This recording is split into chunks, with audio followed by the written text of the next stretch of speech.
కలుగును గాక. అయితే ప్రభు కొంతమందిని ఏర్పాటు చేసుకున్నాడంట భూమి మీద. వారిని ఏర్పాటు చేసుకున్నప్పుడు వారిని పిలిస్తే వాళ్ళు ఆ పిలుపుకు తగినట్టుగా లేరంట. ఆమేన్, హల్లెలూయా. వారు ఎలా ఉన్నారు? ఒకసారి ఆ వచనం చదువుదాం. 4వ వచనం నుంచి ఒకసారి చదవండి. కాగా అతడు నా విందు సిద్ధపరిచి ఉన్నాను, ఎద్దులను క్రొవ్విన పశువులను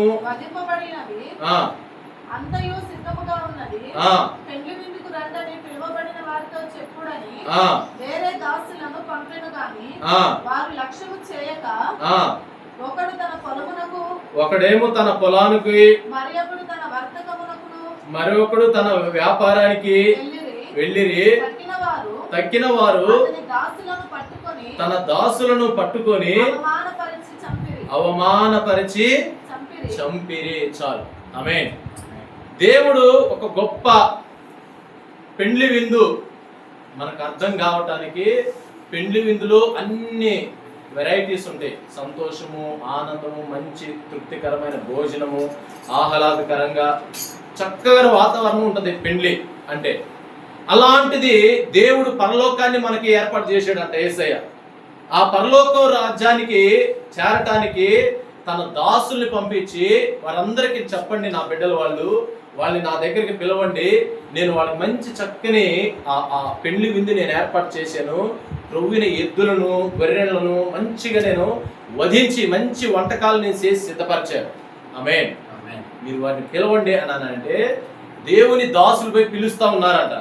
అయ్యా, దేవుడు మీకోసం మంచి పరలోక రాజ్యాన్ని ఏర్పాటు చేశాడు, ఆయన మాట విని రండి, బాగుంటుంది, చక్కగా ఉంటుంది, మీరు దీవించబడతారు, ఆశీర్వదించబడతారు అని పిలుస్తూ ఉంటే ఒకడేమో పొలానికి వెళ్ళాడంట, ఒకడేమో వ్యాపారం ఉంది నాకని చెప్పి వ్యాపారానికి వెళ్ళాడంట, ఇంకొంతమంది ఏమో ఆ దేవుడు పంపించిన దాసుల్ని అవమానపరిచి వారి మాటలు వినకుండా వీరు ఇంతే చెబుతారులే, వీళ్ళు అదిలే ఇదిలే అని రకరకాలుగా చెప్పుకుంటూ వారిని అవమానపరిచి చివరికి వారిని చంపేసేసారు. ఆమేన్, హల్లెలూయా. అయితే ఇప్పుడు దేవుడు అంటా ఉన్నాడు, సరే వాళ్ళు పిలువబడ్డ వాళ్ళు అర్హత కోల్పోయారు వాళ్ళు. సరే మీరు రాజ మార్గానికి వెళ్ళి చెడ్డవారేమి మంచివారేమి వారిని తీసుకొని రండి, నా విందుకు తీసుకొని రండి. వాళ్ళు మంచోళ్ళ చెడ్డోళ్ళు ఎవరన్నా కానీ నా విందు దగ్గరికి తీసుకురండి, నా విందుశాలకి నేను తీసుకురండి, వారిని నేను మంచిగా వారిని ఆశీర్వదిస్తాను. ఆమేన్ అని దేవుడు పిలుస్తాను. మీకు అర్థం కావడానికి ఒక మాట చెప్తాను. ఎవరు చెడ్డవారు? రోమా పత్రిక చదువుతుంది, మనుషులందరూ కూడా పాపం చేసి చెడు ప్రవర్తన చేసేసి చెడ్డవారుగా పాపాత్ములుగా మారిపోయారు. ఆమేన్.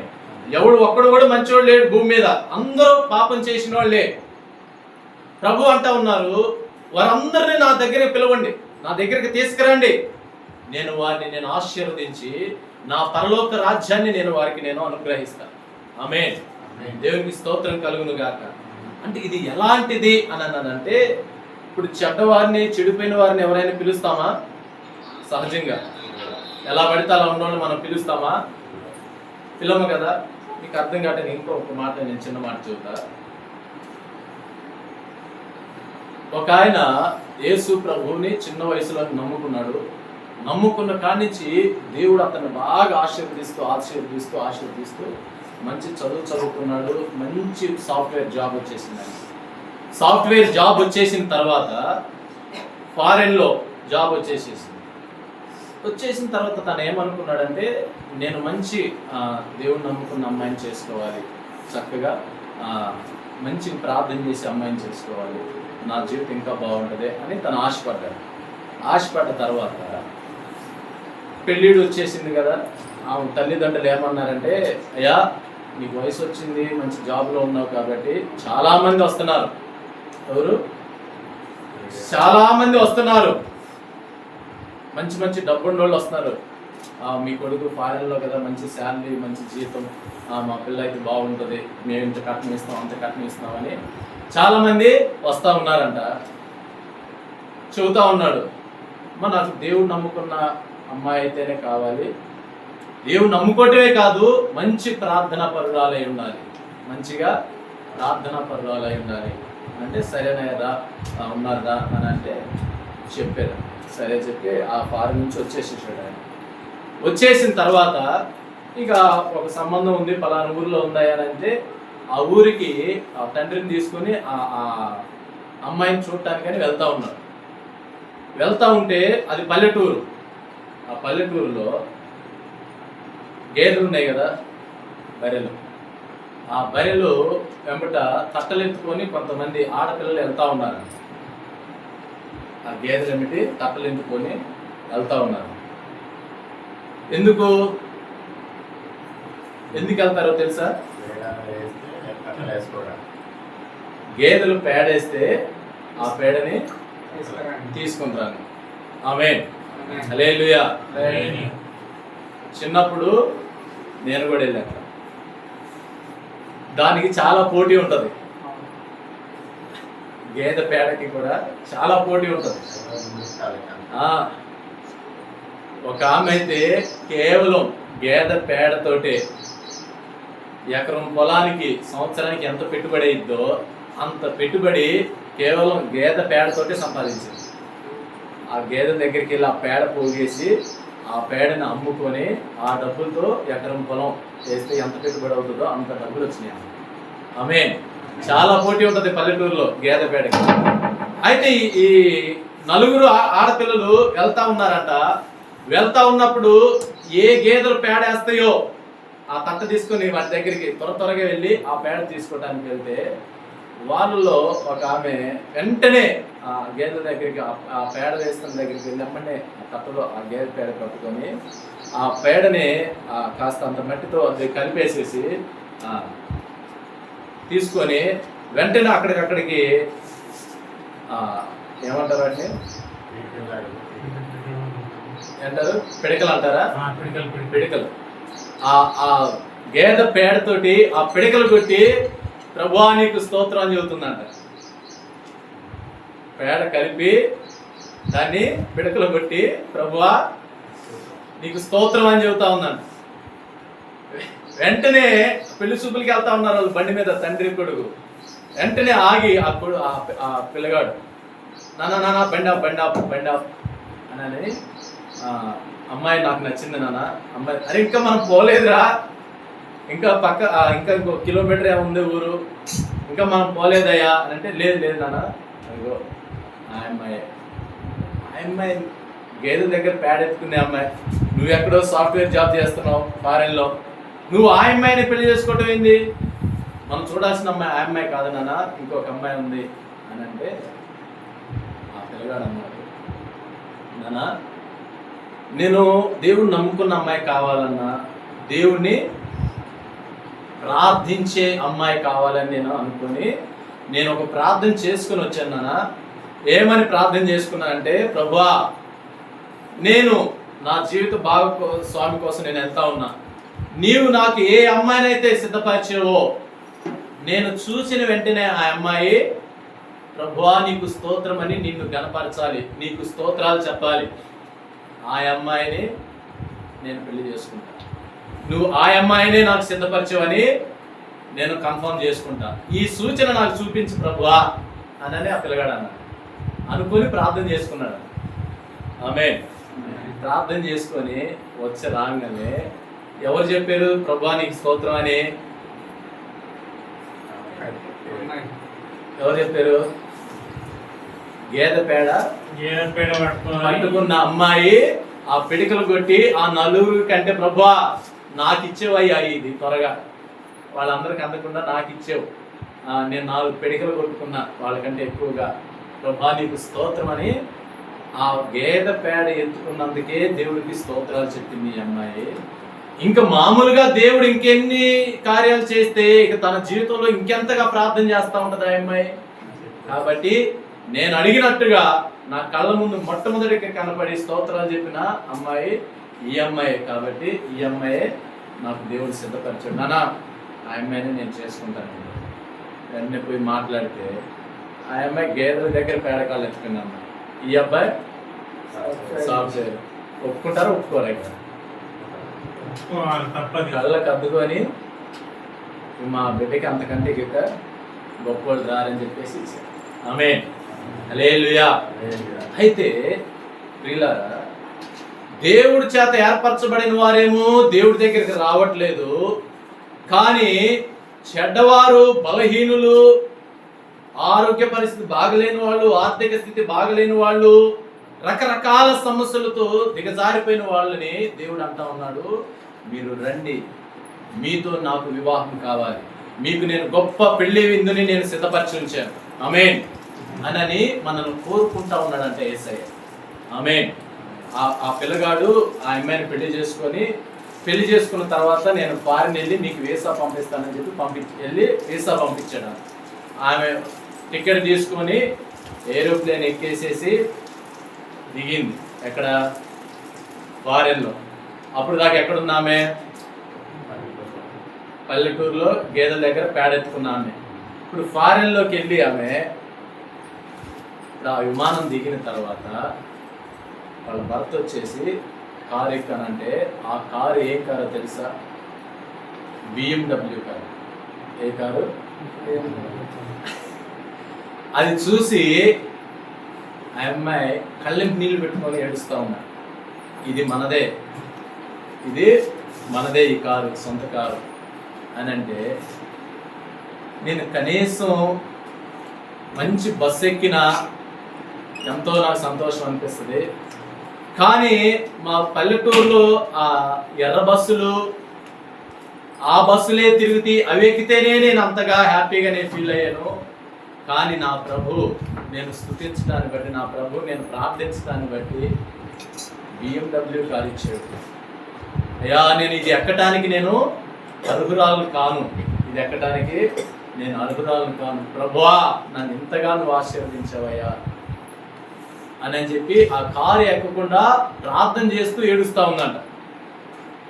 నాకు ఇంత గొప్ప భర్త వస్తాడని నేను ఎప్పుడు ఊహించలా, ఎప్పుడు నేను కలగనాల. అసలు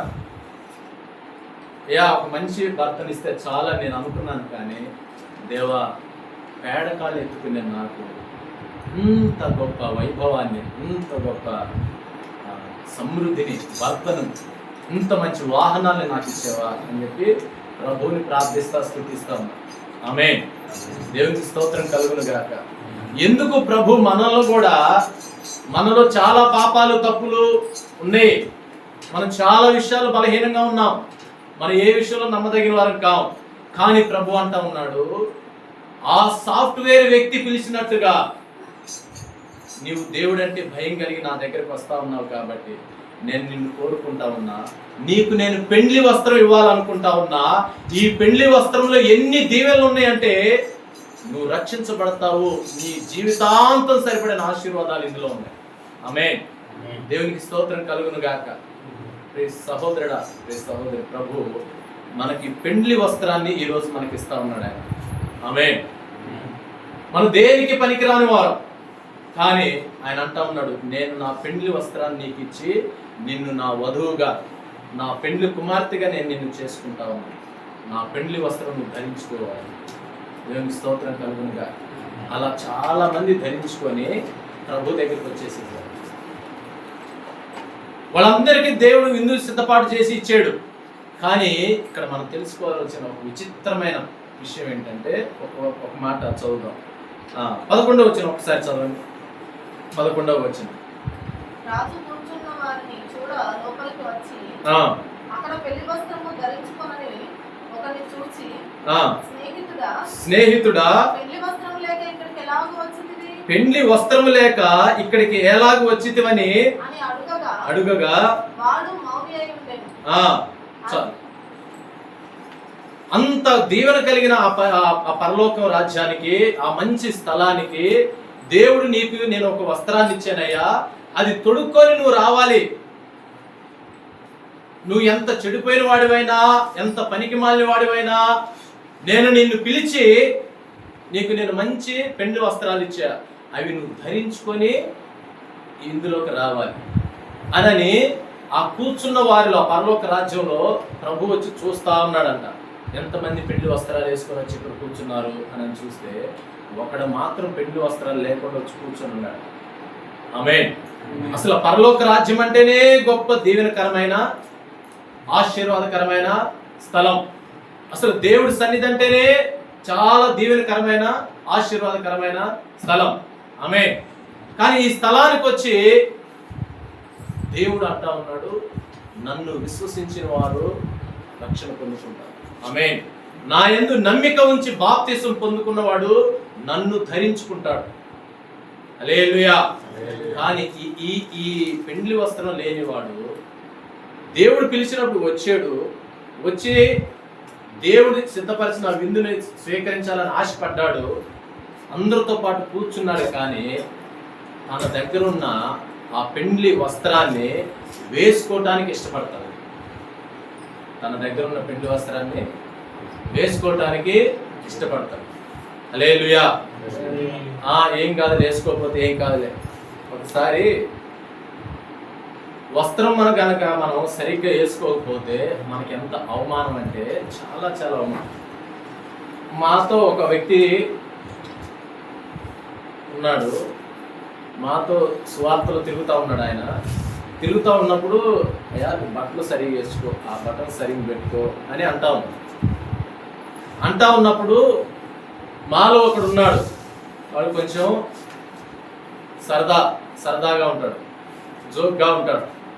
ఇతడు చూసిన తర్వాత బట్టలు సరిగ్గా ఆ బెల్ట్ కానీ అది కానీ సరిగ్గా వేసుకోడు.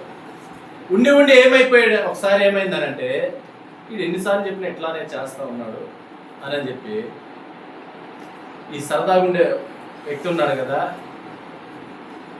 అంతను సడన్గా ఆ ప్యాంట్ ఇట్లా అనేసి కిందకి, చుట్టూ అందరు జనాలు. ఇక వెంటనే అందరూ పక్క నవ్వేసేసేసి ఇక తన సిగ్గంతా పోయినాడు. కారణం ఏంటి?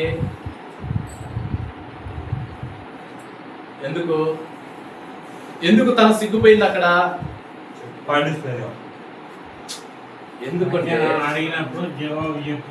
ఎందుకు అన్నారంటే, అంతకుముందు ఎన్నిసార్లు చెప్పినా సరిగ్గా బటన్స్ పెట్టుకో, సరిగ్గా మంచిగా టైట్గా దాన్ని కట్టుకో అని ఎన్నిసార్లు చెప్పినా విన్నాడా? వినలే.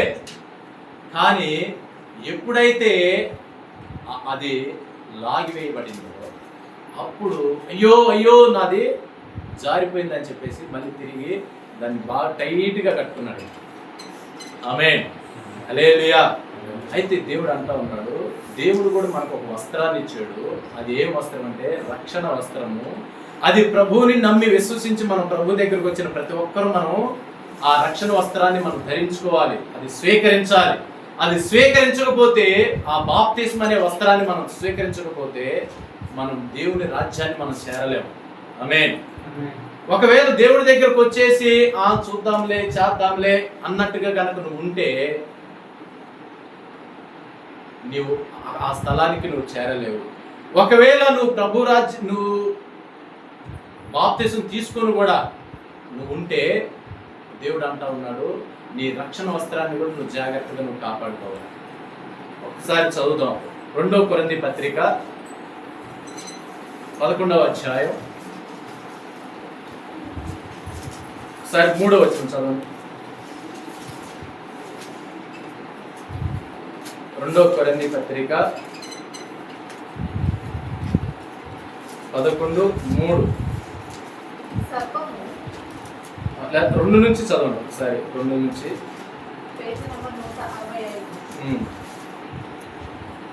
దైవాసక్తితో ఎడల ఆసక్తి కలిగి ఉన్నాను. ఎందుకనగా పవిత్రురాలైన కన్యకగా ఒక్కడే పురుషుడికి అనగా క్రీస్తుకు సమర్పింపవలెనని మిమ్మును ప్రదానము చేసితిని గాని సర్పము తన కుయుక్తి చేత అవ్వను మోసపరిచినట్లు మీ మనస్సులను చెరపబడి క్రీస్తు ఎడలనున్న సరళత నుండి పవిత్రత నుండి ఎట్లయినను తొలగిపోవునేమో అని భయపడుచున్నాను. హల్లెలూయా. దేవుడు బాప్తిసం తీసుకున్న మనందరికీ ఆయన పెండ్లి వస్త్రం ఇచ్చిన దాంతో సమానం. ఆమేన్. ఈ పెండ్లి వస్త్రాన్ని అంట మనలో నుంచి లాగివేయాలని సాతానైన దుష్టుడు వాడు ఎప్పుడు పొంచి ఉంటాడట లాగివేయటానికి, ఆ పరలోక రాజ్యం పోనీయకుండా.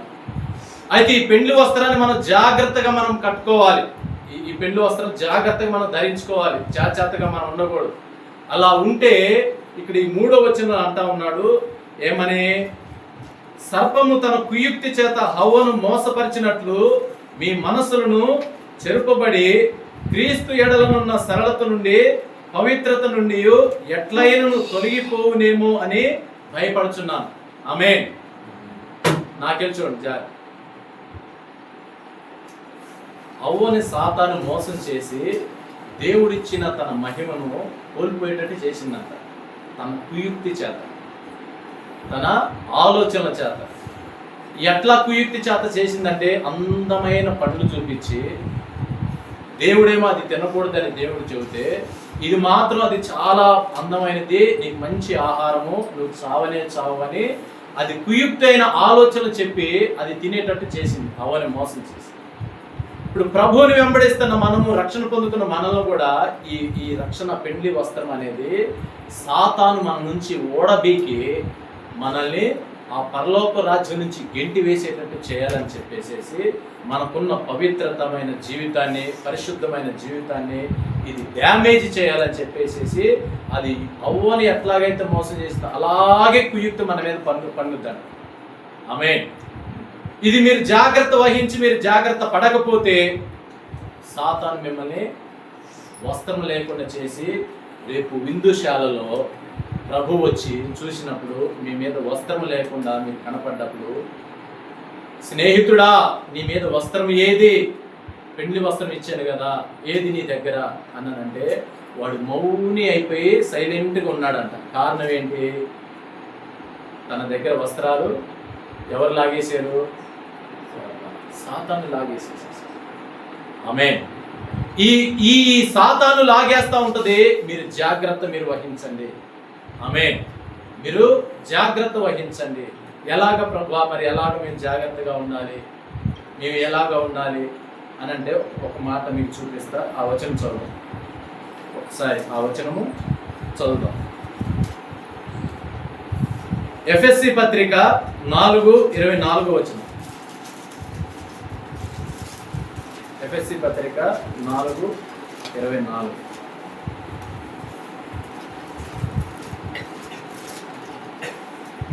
చదవండి.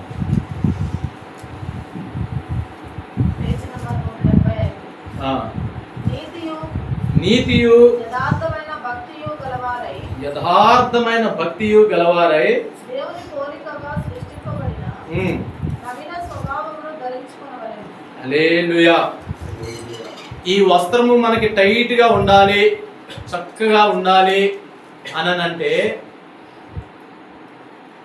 మనలో నీతి యథార్థమైన భక్తి ప్రవర్తన మనలో ఉంటే ఈ పెండ్లి వస్త్రము మనకి చక్కగా ఉంటుందంట, గట్టిగా. ఆమేన్. ఎప్పుడైతే మనం ప్రభువులో వచ్చి మనం నీతిగా దేవుడి మీద విశ్వాసంగా నమ్మకంగా ఉండకుండా, దేవుళ్ళు యథార్థంగా ఉండకుండా, లోపల ఒకటి బయట ఒకటి మనం ప్రవర్తిస్తూ ఉంటే ఇది సైతాను గాడికి మనం అవకాశం ఇచ్చినట్టు వాడు నిన్ను మాంతు నీ వస్త్రాలు వాడు లాగేసుకొని వెళ్ళిపోతాడు. హల్లెలూయా. బైబిల్ గ్రంథంలో ఒక ఆయన, ఒకసారి లూకాసు వార్త ఒకసారి తీద్దాం. లూకాసు వార్త 10వ అధ్యాయము 30వ వచనం ఒకసారి చదవండి. వాడు ఎలాగ మన వస్త్రాల్ని, రక్షణ వస్త్రాలని వాడు ఎలా దొంగిలిస్తాడు, మనల్ని ఎట్లా దిగంబరులుగా వాడు చేస్తాడు, ఒకసారి ఆ వచనం చదువుతాడు. లూకా 10:30. అందుకు యేసు ఇట్లా నేను ఒక మనుష్యుడు యెరూషలేము నుండి యెరికో పట్టణమునకు వెళ్ళుచు దొంగల చేతిలో చిక్కెను. వారు అతని బట్టలు దోచుకొని అతని కొట్టి కొరప్రాణంతో విడిచిపోయేది. హల్లెలూయా. ఈ సాతాను దొంగలాగా మనల్ని అటాక్ చేసి యెరూషలేము నుంచి యెరికో పట్టణానికి ఒకటి ప్రయాణమై వెళ్తా ఉన్నాడు. యెరూషలేము అని అంటే దేవుడి సన్నిధి. ఆమేన్. యెరికో పట్టణం అంటే దేవుడి చేత శపించబడిన స్థలం. దేవుడి చేత శపించబడిన స్థలం. దేవుడు ఏమంటాడంటే, బిడ్డా నీవు దేవుడి సన్నిధిలో నేను ఉండాలి. నువ్వు దేవుడి సన్నిధిలో ఉంటే నీకు ఇచ్చిన ఆ పెండ్లి వస్త్రాన్ని నువ్వు జాగ్రత్తగా నువ్వు కాపాడుకోగలుగుతావు. నువ్వు ఆ దేవుడి సన్నిధి ఆ యెరూషలేమును గనక నువ్వు విడిచిపెట్టి నువ్వు యెరికో మార్గాన గనక నువ్వు ప్రయాణిస్తే యెరికోలో ఏమున్నది? శాపం. ఆ శాపం నిన్ను ఏం చేస్తూ ఉంటుందంటే నిన్ను భయంకరంగా నిన్ను హతం చేస్తుంది.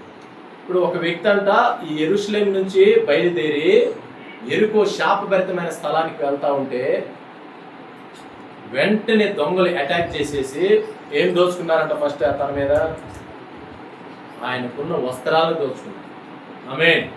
అసలు మామూలుగా దొంగలు ఏం దోచుకుంటారు? మామూలుగా అయితే డబ్బు, బంగారం ఇవి కదా దోచుకోవాలి. మరి ఈ దొంగ ఏం దోచుకున్నాడు? వస్త్రాలు. ఏంటి ఈ వస్త్రాలు అనంటే దేవుడు మనకి ఇచ్చిన బాప్తిస్మము రక్షణ వస్త్రం అనేది ఏదైతే ఉందో, ఏదైతే మన పరిశుద్ధ నీతి క్రియలు అనే వస్త్రం ఉన్నదో ఈ వస్త్రాన్ని వాడు దొంగిలిస్తాడు.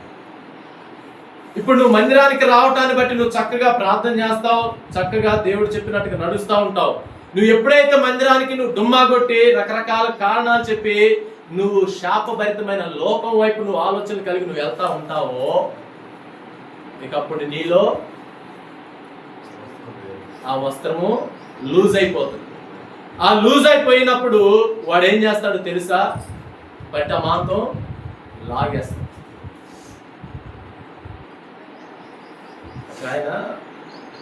ఒక ఆయన దేవుడు నమ్ముకున్నాడంట. దేవుడిని విశ్వాసం ఉంచి వస్తా ఉన్నప్పుడు దేవుడు మంచిగా ఆశీర్వదించాడు, బాగా ఉంది. దేవుడి దగ్గరికి వస్తున్నాక మాకు ఏది తప్పు చేయలేదు అని చెప్తా ఉన్నాడు. అట్లా ప్రభు దగ్గరికి వస్తా ఉన్న తర్వాత ఆయనకి ఏం ఆలోచన కలిగిందంటే దేవుడి దగ్గరికి వచ్చిన 4 లక్షలు ఆశీర్వదించాడు. 4 లక్షలు డబ్బులు వచ్చింది.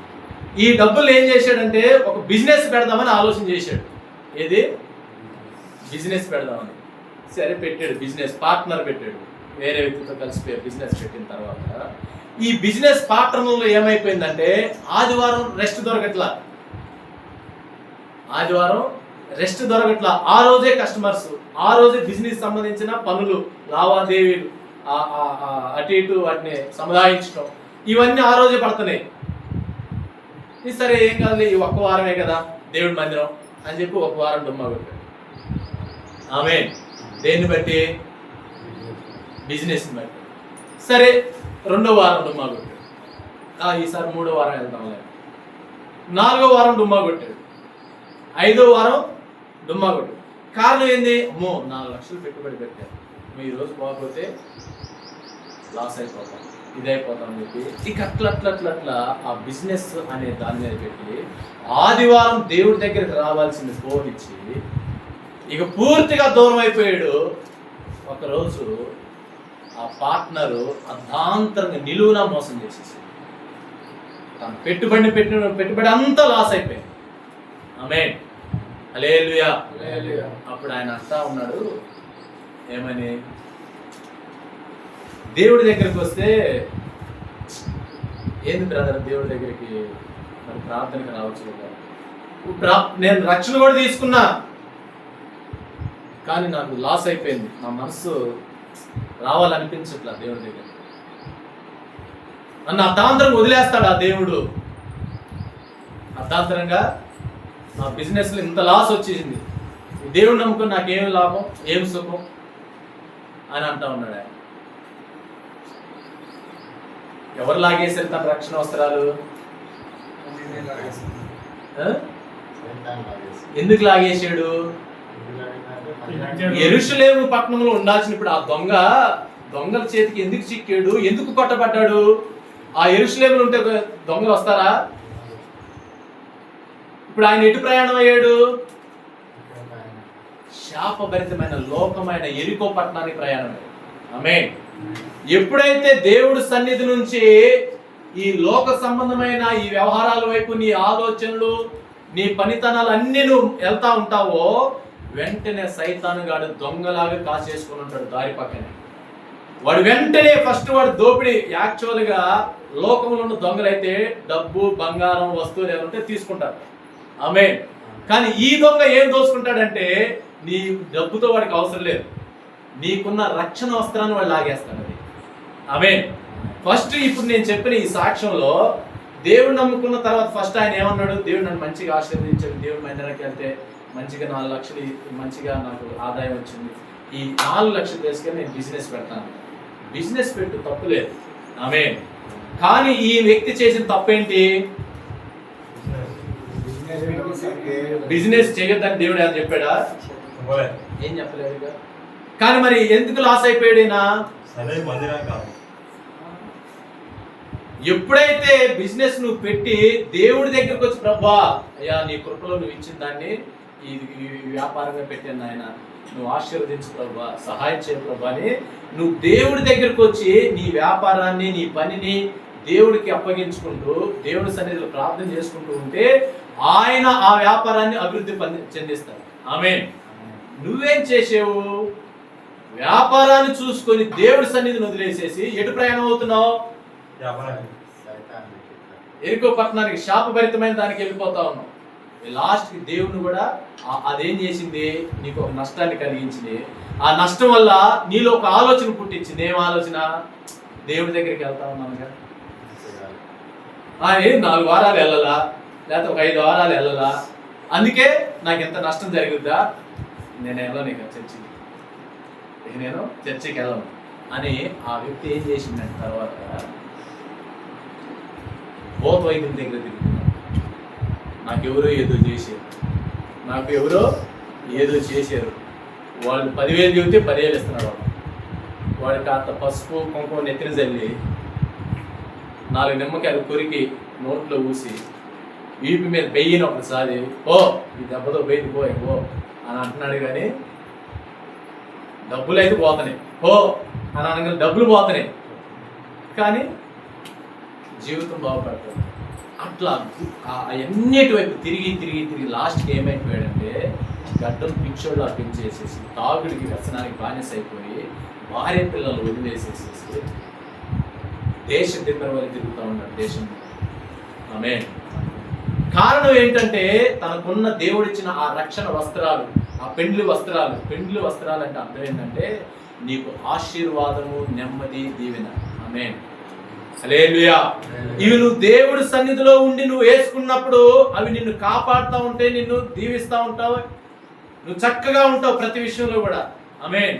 నువ్వు ఎప్పుడైతే దేవుడి సన్నిధిని వదిలేసి ఆ వ్యక్తి కనుక ఎరుకో పట్టణానికి ప్రయాణం అయితే, దొంగలు అటాక్ చేసినట్టుగా సాతాను గారు నిన్ను అటాక్ చేస్తాడు. ప్రభు అంటా ఉన్నాడు, నీవు నీతిని యథార్థతను నువ్వు వదిలిపెట్టమా. నువ్వు నీతి యథార్థత ఎప్పుడు వదిలిపెడతావంటే, దేవుడి సన్నిధిని ఎప్పుడైతే వదిలిపెడతావో అప్పుడు నీలో నుంచి యథార్థత వెళ్ళిపోతావు, నీతి ఉండదు. ఏదన్నా వచ్చి అడిగామనుకో, దేవుడి దగ్గరికి వచ్చేటప్పుడు యథార్థంగా చెబుతారు, కరెక్ట్గా దేవుడి మీద విశ్వాసం నమ్మకం ఏది ఉంటే అది చెబుతారు, అయ్యా ఇదంటే ఇది.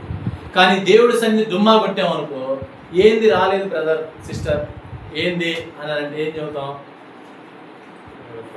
కరెక్ట్గా నిజం చెబుతామా? ఏం చెబుతాం? అబద్ధం.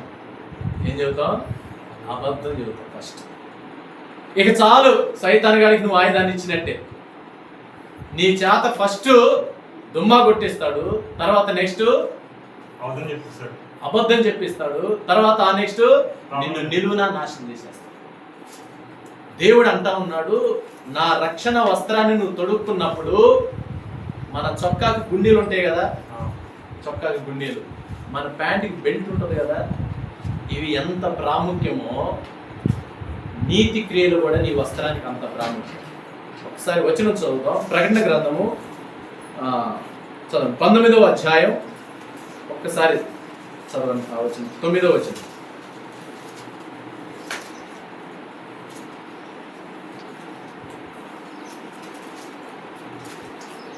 ఎనిమిదవ వచనం చదవండి. మరియు ఆమె ధరించుకొనుటకు ఆమె ధరించుకొనుటకు ప్రకాశములను నిర్మలములనైన సన్నపు నారబట్టలు ఆమెకి ఇయ్యబడెను. ఏంటి అవి? పరిశుద్ధులు చేసే నీతి క్రియలు. అంటే ఏంటి ఈ నీతి క్రియలు? అంటే దేవుడిలో యథార్థంగా ప్రవర్తించడం, పరిశుద్ధంగా జీవించటం, నమ్మకంగా దేవుడి దగ్గరకు రావటం, ఇవి పరిశుద్ధులు చేసే నీతి క్రియలు. ఆమేన్. ఒకవేళ మనం చూస్తాం, బ్రదర్ ఆ వ్యక్తి కరెక్ట్గా ఆదివారం అయిందంటే 9:30 చర్చి అంటే కరెక్ట్గా 9:30 కల్లా చర్చికి వెళ్తాడు బ్రదర్. మా బ్రదర్ చూసినప్పుడు ఇట్లా చేయాలి బట్టి బ్రదర్, ఆ బ్రదర్ చక్కగా ప్రార్థన చేస్తాడు, చక్కగా పాటలు పాడతాడు, ఆ చక్కగా నమ్మకంగా ఉంటాడు. అబద్ధం తన నోటి నుంచి రానియడు. దేవుడు ఎట్లా చెబితే అట్లా నడుచుకుంటాడు ఆయన అని కొంతమందిని చూసి మనం సాక్ష్యం చెబుతాం. ఆయన దేవుడు నమ్ముకొని చాలా బాగా అయ్యాడు, చాలా బాగున్నాడు అని. ఇవి నీతి క్రియలు. ఆ నీతి క్రియలు దేవుడు నమ్ముకొని రక్షణ పొందిన సంఘాన్ని వెంబడిస్తున్న ప్రతి ఒక్కరూ చేయాలని దేవుడు మన పెళ్లి వస్త్రానికి, రక్షణ బాప్తిస్మం అనే వస్త్రానికి ఈ నీతి క్రియలు అనే గుండీలు ఇచ్చాడు దేవుడు. ఆమేన్. ఈ గుండీలు, ఈ బెల్ట్ కనుక మనం పెట్టలేదనుకో, గాలి వస్తే మన వస్త్రం లేచిపోదా? చొక్కా ఇడిదడి పోదా? ప్యాంటు ఎవరు పడితే వాళ్ళు లాగేస్తారా? లాగేరా?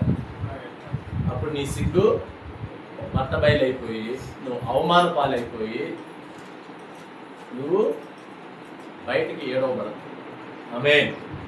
కాబట్టి ప్రభు అంటా ఉన్నాడు, మనం రక్షణ పొందుకొని మన పెండ్లి వస్త్రాన్ని మనము జాగ్రత్తగా మనం కాపాడుకోవాలి.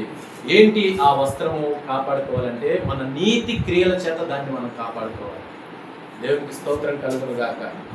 హల్లెలూయా. కానీ ఇక్కడ ఈ పెండ్లి వస్త్రం లేకుండా ఆ విందుశాలలో ఒకడు ఉండి దేవుడు అడుగుతా ఉన్నాడు, ఏది నువ్వు నన్ను నమ్మేవు, వచ్చేవు కదా, నీకు ఎందుకు పెళ్లి వస్త్రం లేదు అని అడిగితే వాడు సమాధానం లేదంట, మౌనంగా ఉండిపోయాడు. ఆమేన్. ఎవరుంటారు చెప్పండి మౌనంగా? మనం ఏదైనా ఒక ప్రశ్న అడిగామనుకో, మౌనంగా ఎవరుంటారు? మౌనంగా ఎవరుంటారు? ఎవరుంటారు మౌనంగా? ఎవరు మౌనంగా ఉంటారంటే తప్పు చేసిన వ్యక్తి మౌనం. ఆమేన్. హల్లెలూయా. తప్పు చేసిన వ్యక్తి అక్కడ మౌనం అయిపోతాం. ఎందుకు అన్నారంటే వాడికి తెలుసు, అరే ఈ విందుశాలలో కూర్చోవాలంటే నాకు యేసయ్య రక్షణ వస్త్రం ఇచ్చాడు, పెళ్లి వస్త్రం ఇచ్చాడు, అది వేసుకొని ఇక్కడ కూర్చోమని చెప్పాడు.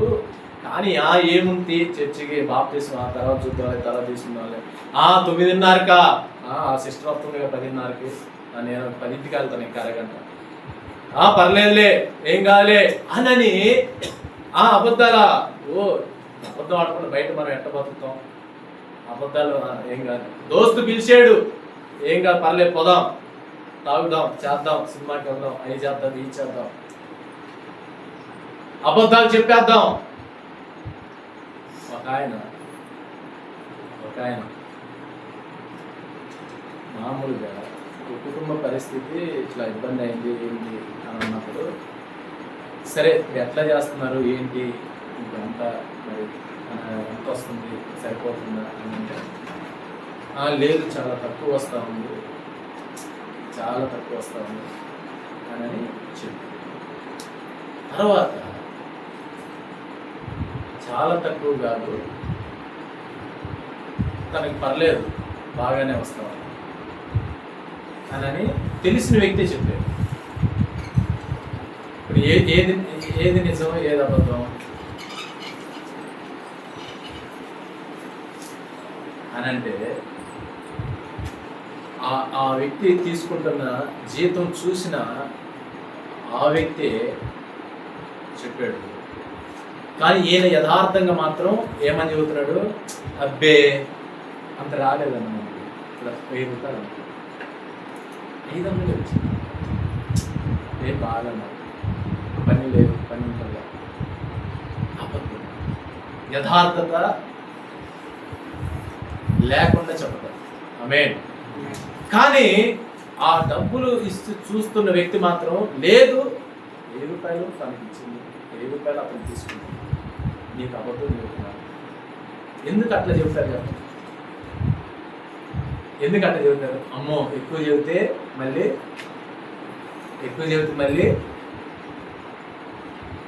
ఉంటాయి కదా లోకంలో ఆలోచనలో. అమ్మ ఎక్కువ చెప్పకూడదు, ఎవరే వచ్చిన అడిగినా కదా, బాగాలేదనే చెప్పు. సరే దగ్గే అన్న కాబట్టి ఏమనుకో. పాము కరిచింది, అది దుప్పట్లో ఉండి ఏదో కరిచినట్టుగా తనకు అనిపించి దాని గొడవతో నరికి అయిపోయింది అనమాట.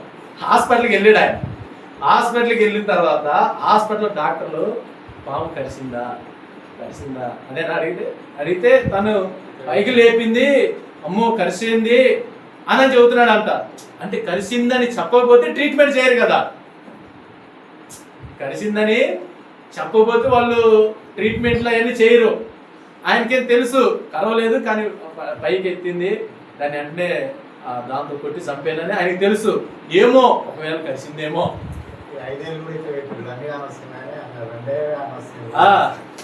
వాళ్ళు టెస్టింగ్ అడుగుతున్నారు ఏళ్ళు చూపించి. ఎన్ని చెప్పండి మీరు? 2. ఇవన్నీ ఇవన్నీ. కానీ ఆయన ఏం చెబుతున్నాడంటే 2ని 5 అని చెబుతున్నాడు, 3ని 2 అని చెబుతున్నాడు. ఎందుకు? అమ్మో నాకు కలిసింది, కళ్ళు కనపడతలేదు, బయలు గమ్మేసినాయి అంటే అప్పుడు వాళ్ళు ట్రీట్మెంట్ చేస్తారు కదా. అప్పుడు ఆ ట్రీట్మెంట్ వల్ల ఎన్ని రోజులు ఉన్నవాడా? ఒక రోజు. చెప్తుంటే అక్కడ ఫోన్ పోయింది. ఫోన్ ట్రీట్మెంట్ అన్ని తీసుకొచ్చి బెడ్ మీద వండబెట్టి ఎక్కిస్తుంది. గ్లూకోజ్ రెడీ చేస్తాను. అన్ని రెడీ చేసి ఎక్కించినప్పుడు ఇట్లా దేవుడు చూసుకుంటే ఫోన్ లేదు. ఈ ట్రీట్మెంట్ నాకు వద్దు అని గర్వలే నేను చూపాల్సుకున్నాను. వాళ్ళు ఏమంటారంటే వాళ్ళు ఫోన్ లేదు కదా డాక్టర్, గర్వలేదంటే వాళ్ళకి అర్థం చెప్తున్నామంటే లేదండి నాకు భయంతో అట్లా చెప్పినాను, నాకు ఏం గర్వలేదు అనేసి వాళ్ళు ఎమర్జెన్సీలో సైన్ పెట్టాలి, అట్లా బయటకు వెళ్తారు. సైన్ పెడితేనే బయటకు వెళ్తారు. ఇప్పుడు ఆయనకి గనక పాము కరవలేదు కదా, ఇప్పుడు వాళ్ళంతా సెలైన్ రెడీ చేస్తున్నారంట. ఇప్పుడు పాము కరిసిన వ్యక్తికి ఇంజెక్షన్ సెలైన్ ఇవ్వాలి, ఆ లోపల విషం పోవాలని. ఇప్పుడు అది కానీ ఇస్తే బాడీకి, ఆ బాడీ ఎంత పాయిజన్ అవుతుందో. విషం ఉంటే విషం తగ్గిపోతుంది, అదే విషం లేకుండా కానీ ఎక్కిచ్చారనుకో అదే విషంగా మారిపోతుంది లోపల. ఆమె మనిషి బాడీ ఉబ్బిపోయి డ్యామేజ్ అయిపోతుంది. హల్లెలూయా. అంటే అక్కడ ఏంది, తన ఆరోగ్యం నిమిత్తం భయపడి చెప్పాడు. కానీ ఇక్కడ ఏం చెప్తున్నారు దేవుడి దగ్గర? అమ్మో మనం చెబితే మళ్ళీ డబ్బులు వీళ్ళ కాడ ఎక్కువ ఉన్నాయి అని అనుకుంటారేమో.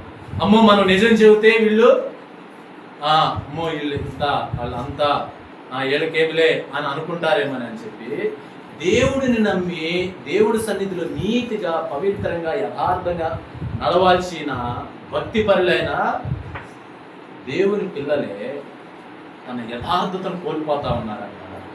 ఆ యథార్థత కోల్పోవటం వలన దేవుడిచ్చిన ఆ రక్షణ వస్త్రము వారికి లూజ్ అయిపోతా ఉంది. ఆ లూజ్ అయిపోవటం బట్టి సాతానుడైన దొంగ వచ్చేసేసి ఆజన బట్టలు బట్టి ఓడబీగుతున్నాడు. ఆమేన్. ఇప్పుడు వాడు వచ్చి ఆ బట్టలు లేకుండానే వచ్చి ఆడ విందుశాలలో కూర్చున్నాడు. ప్రభు ఏమన్నాడు? నీకు ఆ బట్టలు ఉండాలయ్యా, అవి నువ్వు జాగ్రత్తగా నువ్వు కాపాడుకోవాలి. ఆ కాపాడుకోవడానికి నువ్వు నీతిగా యథార్థంగా పవిత్రంగా నువ్వు భక్తి సాధన నువ్వు చేయాలి. ఆమేన్. అది కనుక నువ్వు చేయకపోతే ఆ నీతి వస్త్రం వాడు ఆ దొంగ లాగేస్తాడు. వాడు నరహంతకుడు, వాడు దొంగ, వాడు నాశనకారి. నిన్ను నాశనం చేయటానికే వాడు ఉన్నాడు. అందుకే నేను నీకు జాగ్రత్తగా నీకు ఈ వస్త్రాన్ని ఇచ్చి నీతి క్రియల చేత దాన్ని నువ్వు కాపాడుకో అని ప్రభు మనకు చెబుతా ఉన్నాడు. కానీ వీడు మౌనం ఎందుకయ్యాడంటే దేవుడు ఎన్నన్నా చెప్పనే, నువ్వంతే నేను ఇంతే. ఎట్లా వీడు? నువ్వంతే చెప్పు నేను ఇంతే ఉంటా అని లాస్ట్కి పరలోక రాజ్యం రెండో రాకడ వచ్చినప్పటికీ వాడిని దేవుడు చూసి, నీకు ఇంతకాలం నీకు అవకాశం ఇచ్చాను, ఇన్ని వాక్యాల ద్వారా నీతో మాట్లాడుతూ ఉన్నా, అయినా సరే నీ కపట నటన కపట భక్తి నువ్వు కనపరుస్తూ వచ్చి నీకున్న రక్షణ వస్త్రాలు కూడా పోతాయి అనేది కూడా నువ్వు స్పర్శ లేకుండా నువ్వు అలానే వచ్చావు. నీ దగ్గర వస్త్రం లేదు కాబట్టి ప్రభు అంటున్నాడు, ఎవరు అక్కడ నిన్ను తీసి కాళ్ళు చేతులు కట్టేసేసి ఎక్కడ ఆ వెలుపటి చీకటి ఆ అగ్ని ఆరదు పురుగు చావు, ఆ నరకంలో పడేసేస్తాడు. ఆమేన్. ప్రభు వాక్యం అంటా ఉంది, ఎన్నిసార్లు గద్దించినా మార్పు చెందని వాడికంట హఠాత్తుగా మరణం వచ్చేసింది అంటాడు. నేను ఆమేన్. దేవుడు చాలా సార్లు గద్దించి మాట్లాడతాడు మనల్ని, ఇది సరి చేసుకో బిడ్డ, ఇదిగో నీ నీతి వస్త్రం జారిపోయేటట్టుంది, దొంగ వాడు పొంచి ఉన్నాడు, వాడు కొట్టేటట్టున్నాడు, అది పోయిందంటే నువ్వు ఆ పరలోక రాజ్యంలో ఆ పెండ్లి విందులో నువ్వు కూర్చోలేవు. నువ్వు కాపాడుకో, జాగ్రత్తగా ఉండు, యథార్థంగా ఉండు, నీతిగా ఉండు, పవిత్రంగా ఉండు అని ఎన్నిసార్లు దేవుడు మాట్లాడినా సరే ఈ మౌనం అయిపోయిన వాళ్ళు లెక్క చాలా మంది అలానే ప్రవర్తిస్తూ ఉన్నారు. ఈరోజు దేవుడు మాట్లాడుతున్నారు, జాగ్రత్త ప్రియ సంగమా, మీరే విషయాల్లో నిర్లక్ష్యంగా సరేలే అంతేలే అన్నట్టుగా ఉంటే మీకు దేవుడిచ్చిన రక్షణ వస్త్రం జారిపోయే ప్రమాదం ఉంది. దొంగవాడు పొంచి ఉన్నాడు. యెరూషలేము నుంచి యెరికోకెళ్ళే ఆ బాటసారిని ఎలాగైతే దొంగవాడు బట్టలు దోచుకున్నాడో, నేడు సాతానుడు కూడా మనకున్న భక్తి జీవితాన్ని, మనకున్న యథార్థమైన పవిత్రమైన జీవితాన్ని వాడు దొంగిలించాలని నిన్ను చర్చి డుమ్మా కొట్టేటట్టు చేస్తున్నాడు. నీవు సేవకుడి మీద కోపం పెంచుకునేటట్టుగా, ఈర్ష్యపడేటట్టుగా, అసూయ పెంచుకునేటట్టుగా నీలో వ్యతిరేకమైన స్వభావాలు వాడు రేపుతా ఉన్నాడు. దీనివల్ల నీ రక్షణ వస్త్రానికే ప్రమాదం. ఆమేన్. ఇది నువ్వు జాగ్రత్త పడు అని దేవుడు ఈరోజు ఆ పెండ్లి వస్త్రం లేని వాడితో మనల్ని హెచ్చరించి ప్రభు మాట్లాడుతూ ఉన్నాడు. ఒకవేళ ఇక్కడ నువ్వు గట్టినవుతావు, ఈ లోకంలో నువ్వు చలమని అయిపోతావు, కానీ ఆడ పెళ్లి విందులో మాత్రము తప్పకుండా దేవుడు అడుగుతాడు నిన్ను, ఏది నీ నీతి వస్త్రం, ఏది నీకు ఇచ్చిన నేను రక్షణ వస్త్రము అని అంటే, అయ్యా అది బట్టలు పోయింది, బెల్ట్ పోయిందయ్యా, అది ఎవరు లాగేశారయ్యా నాకు తెలియలేదయ్యా అని నువ్వు అన్నా, అమ్మో అక్కడ చాలా చెప్పారు కానీ నేనే చాచాప్ చేసి అమ్మో ఇప్పుడు ఏం చెబితే ఏమంటాడని మౌనంగా ఉన్నా, అప్పుడు వెంటనే నీ కాళ్ళు చేతులు కట్టేసి వెలుపొచ్చి చీకట్లో పడేయాలి. ప్రభు మాట్లాడే ప్రమాదకరమైన పరిస్థితి అక్కడ ఉన్నది. అందుకే దేవుడు అంటూ ఉన్నాడు, ఈ లోకంలో ఉన్నప్పుడే నువ్వు ఏమి సరి చేసుకోవాలన్నా, ఏమి బాగు చేసుకోవాలన్నా, ప్రభు దగ్గర నీ పాపాలన్నీ ఒప్పుకోవాలన్నా ఇక్కడే. ఒక్కసారి నువ్వు ఇక్కడ మరణించినా, లేకపోతే దేవుడు రాకడ వచ్చినా ఇక నీకు అవకాశం లేదు. కాబట్టి ప్రభు అంటా ఉన్నాడు, నీ పెండ్లి వస్త్రము నువ్వు జాగ్రత్త కాపాడుకో, నీ పెండ్లి వస్త్రము జాగ్రత్త కాపాడుకో. ఒక ఉదాహరణ అండి, పెళ్లిళ్ళు నిశ్చితార్థాలు అవుతాయి కదా, నిశ్చితార్థాలు అయినప్పుడు పెళ్లి బట్టలని పెడతారు, పిల్లగాడికి పిల్లలు. ఆ పెళ్లి వస్త్రాలు ఇచ్చినప్పుడు ఆ పెళ్లి కూతురు పెళ్లి కుమారుడు ఇచ్చిన పెళ్లి వస్త్రాలు మర్చిపోయింది అనుకో, మర్చిపోయి వేరే బట్టలతో వచ్చింది అనుకో, ఏందమ్మా నీ పెళ్లి వస్త్రాలు నీకు ఇచ్చాను కదా అని అడిగాడు అనుకో, ఏమో అవి మర్చిపోయి నేను ఎవరు తీసుకున్నారు అని అందనుకో, ఇప్పుడు ఆ పెళ్లి కుమారుడు ఏమంటాడు?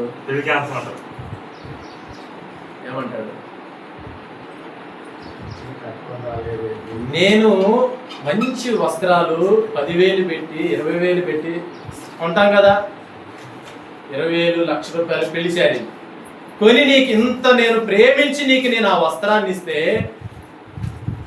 నువ్వు ఎక్కడెక్కడో నీ ధ్యాస పెట్టుకొని పనికి మాలిన లెక్క నీ భర్తతో నువ్వు చక్కగా వివాహం జరుపుకొని నువ్వు సంతోషంగా ఉండాల్సిన ఈ సందర్భంలో నేను ఇచ్చిన ఆ పెళ్లి వస్త్రమే నువ్వు మర్చిపోయావంటే, నేను ప్రేమించి ఇచ్చిన ఆ వస్త్రమే నువ్వు మర్చిపోయావంటే రేపు భర్తను ఎట్లా మర్చిపో. హల్లెలూయా. అది దేవుని స్తోత్రం కలుగును గాక. ఎంత నువ్వు నిర్లక్ష్యంగా ఉంటే నీ భర్తతో నువ్వు సంసారం నువ్వేం చేస్తావు? అసలు పెళ్ళే చాలా, ఇప్పుడు అబ్బాయికైనా అమ్మాయికైనా అది ఎప్పుడు ఇక ఆ మధ్యలో ఉండిపోతుంది ఆ సందర్భం. ఆమేన్. ఇంత చక్కని సంతోషకరమైన ఈ సందర్భాన్ని చక్కగా ఇన్ని వెళ్ళగలిగిన వస్త్రాలు నీకు ఇస్తే నేను మర్చిపోయావంటే ఇక నువ్వు ఎంత నిర్లక్ష్యం, ఎంత పనికి మాలితనంలో నువ్వు ఉన్నావు. అమ్మని ఆ పెళ్ళి క్యాన్సిల్ చేసేసి దేవుడు అంటా ఉన్నాడు, నీకు నేను వస్త్రాలు ఇచ్చి ఆ పరలోక రాజ్యం నీవు రావాలని, ఆ వస్త్రాలు జాగ్రత్తగా కట్టుకోవాలని నీకు నేను అన్ని హెచ్చరికలు ఇచ్చి, నీకు అన్ని సూత్రాలు ఇచ్చి నేను నడిపిస్తా ఉన్నా. కొంతమంది పెళ్లి వస్త్రాలు మర్చిపోయిన పెళ్లి కూతురు లేక దేవుడి పరిశుద్ధతని, పవిత్రతని, దేవుడి మాటని పూర్తిగా పక్కన పట్టేసేసి నడుస్తూ ఉన్నారు. ప్రభు హెచ్చరిస్తా ఉన్నాడు, జాగ్రత్త, నీ వస్త్రాలను కోల్పోయే ప్రమాదం ఉంది. ఆమేన్. ఆ దొంగ తన వస్త్రాలు కోల్పోయాడు. ఆ దొంగ తన వస్త్రాలు కోల్పోయాడు. కారణం ఏంటంటే, మందిరంలో ఉండాల్సినోడు, భక్తిగా నీతిగా ఉండి తన క్రియలు కనపరచాల్సినోడు భక్తిని వదిలేసాడు, నీతిని వదిలేసాడు, క్రమాన్ని వదిలేసాడు. వాడు ఇష్టానుసారంగా తిరుగుతున్నాడు. తర్వాత దేవుడు నాకేం చేశాడు అని అంటా ఉన్నాడు. తర్వాత దేవుడు అంటా ఉన్నాడు, నీ కాళ్ళు చేతులు కట్టేసి నీపై ఆ చీకటి గృహంలో పడేసి. దేవుడు ఇన్ని అవకాశాలు ఇస్తే నువ్వు కాపాడుకోకపోతే ఇంకా దేవుడైనా ఏం చేస్తాడు? ఇప్పుడు ఒకటి, అన్ని విస్తరించి అన్ని నీ పళ్ళెంలో వడ్డించి ఇది నువ్వు తిన్నాయినా జాగ్రత్తగానంటే, నువ్వు పళ్ళాన్ని ముందు పెట్టుకొని దిక్కులు చూస్తా అటు ఇటు చూస్తూ ఉంటే ఈ లోపు కుక్క వచ్చి దాన్ని తీసుకొని వెళ్ళిపోయింది. అయ్యో అయ్యో నా ముందు అన్నం పోయింది పోయింది పోయింది పోయింది అని అంటే తప్పెవరిది? తప్పెవరిది? నీదే. ప్రభు అంటా ఉన్నాడు, నీదే. జాగ్రత్త, నీకు నేను ఇస్తున్నా, జాగ్రత్త కాపాడుకో, లేకపోతే నువ్వు నరకంలో పడిపోతావు. హల్లెలూయా, హల్లెలూయా. దేవునికి స్తోత్రం కలుగును గాక. దేవుడు ఈ కొద్ది మాటలు మన వినికిడిలో దీవించును గాక. మనందరం పెళ్లి వస్త్రాన్ని కాపాడుకుందుము గాక.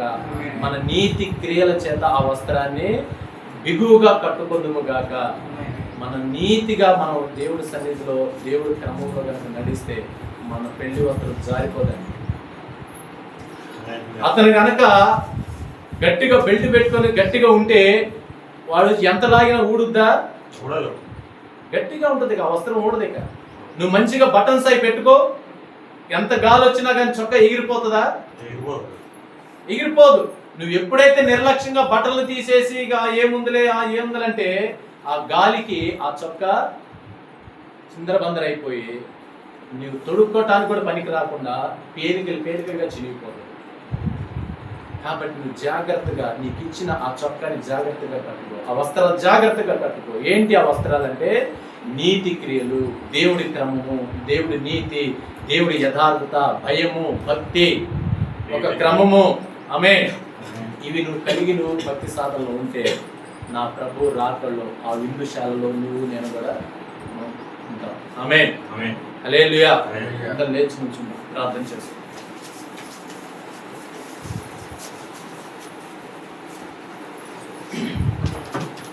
మన మధ్యలో దైవ సేవకులు ప్రార్థన చేస్తారు. వాక్యం మీద ప్రార్థన.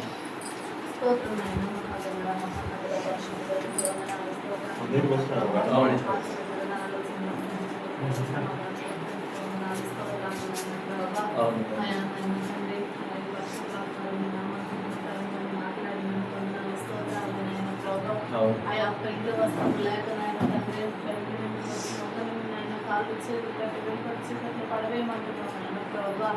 ఆయా మాలో నాయన తండ్రి పెళ్లి వస్త్రం కలిగి ఉండి కూడా నాయన ప్రభా, ఆయా అది లేకుండా నాయన తండ్రి నీ దగ్గరకు వచ్చే వాళ్ళు ఎవరైనా ఉన్నట్లయితే వాళ్ళని క్షమించండి, మన్నించండి నాయన తండ్రి. ఆయా చెప్పబడిన లేఖనం వచ్చిన రీతిగా నాయన ప్రభా, అయా ఎరుకో నుండి నాయన తండ్రి అయా ఎరుసలేం వైపే రావాలి, కానీ ఎరుసలేం నుండి ఎరుకో వైపు ఎవరు వెళ్ళొద్దు నాయన ప్రభా. అన్న దొంగకి నాయన తండ్రి ప్రభా, అయా నాయన తండ్రి వస్త్రములు అప్పగించే వారిగా ఎవరు కూడా ఉండొద్దు నాయన ప్రభా. అయా నీవు ఆ రీతిగా సంఘాన్ని బలపరచండి. అయా అబద్ధానికి జనకుడు నాయన తండ్రి ప్రభా, అపవాది అయిన సైతాన్ అంటున్నావు నాయన ప్రభా.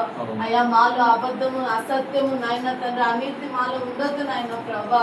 అయా నాయన సంఘానికి రాకుండా నాయన తండ్రి ప్రభా, అపవాదికి చోటు ఇచ్చేవారు, అబద్ధాలు చెప్పేవారు ఎవరు ఉండొద్దు నాయన ప్రభా. అయా నాయన తండ్రి నీతి క్రియల చేతనే నాయన తండ్రి వస్త్రం నిలుపబడుతుంటున్నాను ప్రభా.